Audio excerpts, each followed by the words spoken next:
Hello, I'm Michael Watson, and this is the InfluenceWatch podcast.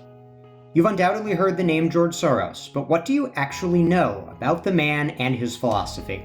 Today, I'm joined by my Capital Research Center colleague, Shane Devine, who read and reviewed the left progressive billionaire's philosophical and political testament in defense of open society. First, Shane, your review is excellent and in-depth.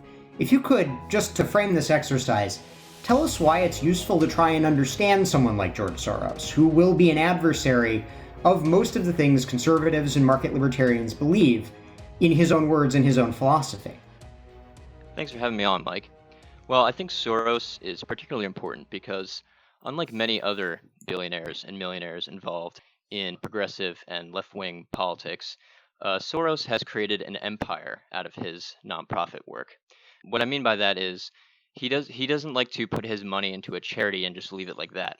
He wants to see where his money goes at every step of the way. And through his Open Society Foundation and his Foundation to Promote Open Society, two different groups, and all of their groups that exist under those umbrellas, Soros has created an apparatus that sort of vertically integrates every step of the progressive political nonprofit model, where he is funding all the way at the top and ensuring the money goes where he wants it to go, all the way down to the activist at the bottom. And then why is it important to study his philosophy in his own words rather than, we've all read some of the stories. They range from the plausible to the downright ridiculous. But to get it right.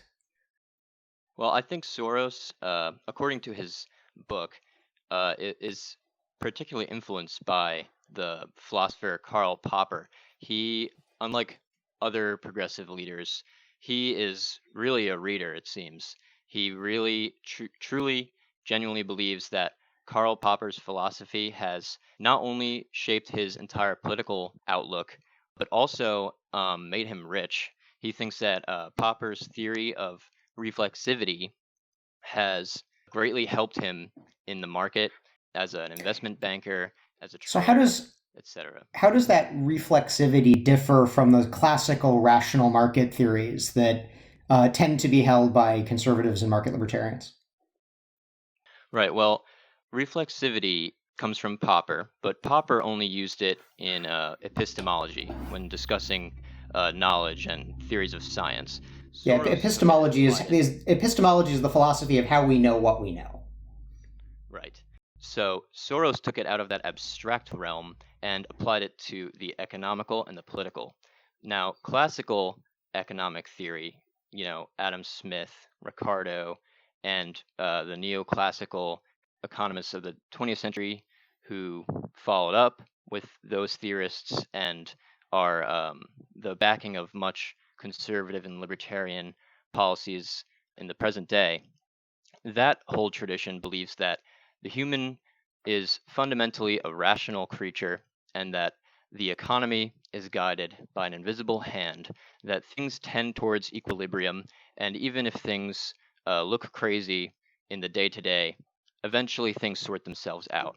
Now, reflexivity doubts that very strongly. It believes humans are irrational and that the economy sort of reflects this irrationality, and that we need to, as the leaders of society or the educated or the elite, we need to control and regulate this wild market.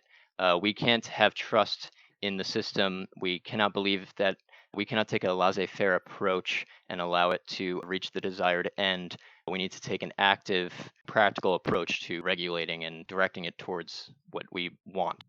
But you draw a distinction in your review between the reflexivity of Soros and classical Marxism or Soviet-style Marxist-Leninism. Could you elaborate on that? Sure. So Soros makes it quite clear that he does not like Marxism. He spent a lot of his life fighting communist societies. He even cites Popper at one point, who said Marx is pseudoscientific. And so I think that's particularly important because in sort of comment section political discourse, names Yeah, get thrown that's a good name around a for lot. it. Right.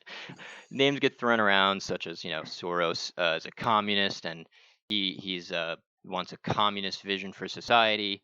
I don't think that's quite right, and I think it's important to distinguish it. And the reason why is because Soros clearly is no stranger to capitalism and to markets. That's where he made all his money. And Soros's vision of the open society, as he calls it, a more common street name might be globalism, but it's essentially the idea that you want an open world, open exchange of ideas and of people and of trade, but all this will be undergirded by market forces. Even though he wants to regulate the market, he still wants the market to exist. And he thinks that billionaires like himself play an important role in open societies by using the money that they've made to engage in philanthropic efforts and all that. But I think it's particularly Well, important then because building off that, we saw, elaborate on how after the fall of the Iron Curtain, George Soros put his theories of open society into practice in Eastern Europe. right. Soros writes in his memoir that he opened up the Soviet countries and helped them integrate into the wider world. He writes about how his home country of Hungary had a university, the Karl Marx University, that was important for Soviet cultural control of the region, and how he helped undermine the university. And in general, he wanted to break up the Soviet monocultural culture and introduce what he calls cultural pluralism into the mix. So now, in recent years, what has been Soros's central activism? According to him in the book, he is very troubled by incarceration rates in the US. He wants to lower those. And to that end, he has teamed up with the ACLU in funding district attorney candidate races across the country. And this would basically change the legal and law enforcement policies on a local level to lower these rates. He is very keen on helping refugees globally. He spent $500 million in 2016 helping them assimilate into Europe, but mostly in the United States, he's concerned with helping Democratic candidates win elections. So far in 2020, he's spent over $20 million for the upcoming election, funding various progressive groups to ensure Biden wins the general come November.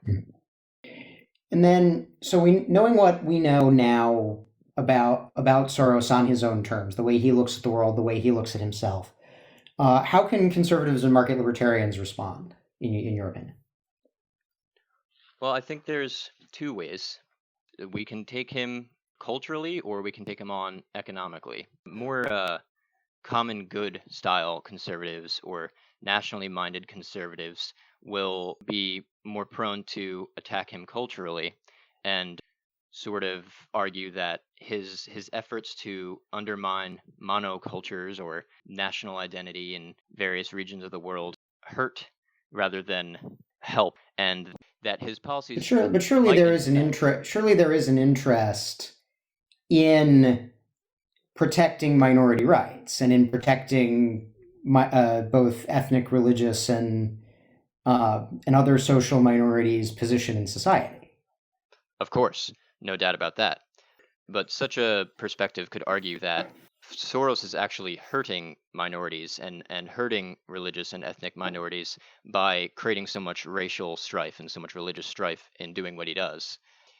Although you can't go too far with this analysis unless you play into his hands basically and become the boogeyman that he wants to fight Mm-hmm. against, sort of thing. You know what I mean? Sure. So that's one side of the attack or the offense back to him. The other side is economically. Nationalist, skeptic, conservatives, and libertarians might want to go back to their Smith and their Hayek and try to argue for rationalist economics and what Soros writes off as the market fundamentalism of the Well, Wall Street Soros system. isn't alone in that. I mean, you see people on the national conservative right talking about market fundamentalism, which, Sure, right. I don't know if it's ever So been put into practice anywhere. right, and it's kind of strange in that way that national conservatives might find themselves agreeing with Soros's opinions on economics, whereas the more libertarian folks on the conservative side might find themselves agreeing with his cultural ideas, but disagreeing with him economically. So reading Soros on his own terms kind of makes him seem more like more of a complex figure than you might imagine, and he's more nuanced than what his activism might say. Well, Shane, we are out of time. Thank you for your research and coming on to give us quite a bit to digest. That's our show for this week. We encourage you to subscribe on YouTube, Apple Podcasts, or Spotify. And if you have subscribed, thank you. And please leave us a 5-star rating. We'll see you next week.